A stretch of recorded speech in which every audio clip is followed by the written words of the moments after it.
In today's video, I'm going to teach you how to set up notifications on Salesforce. By the end, you'll have alerts turned on so you don't miss important updates like new leads, case changes, or approvals. I'll keep things simple and clear, and I'll point out a few helpful tips along the way. Start by opening Salesforce in your browser and signing in to the Lightning experience. Make sure you're in the correct environment for your work. If you're not seeing the options I mentioned, you may need the right permissions, so keep that in mind as you follow along. Next, look to the top right corner of the page for the gear icon. This is your settings area.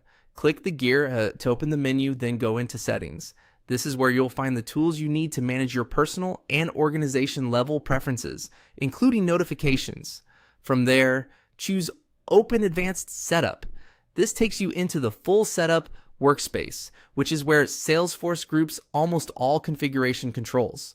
It might look a bit dense if you're new to it, but don't worry, we're heading straight to the search to get where we need to go quickly.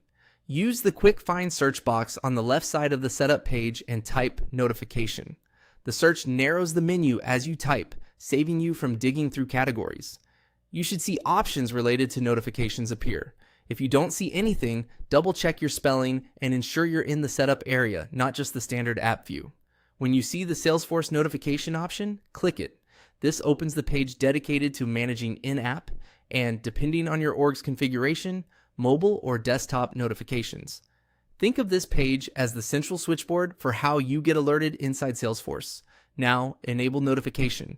Turn the available toggle or setting to on.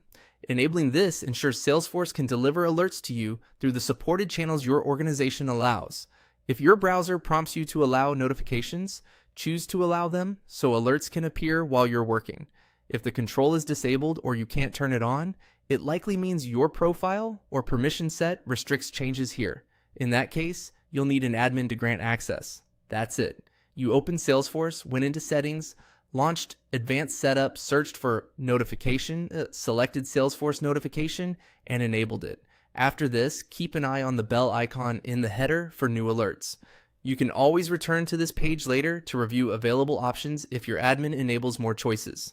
Thanks for watching, and great job getting your Salesforce notifications up and running.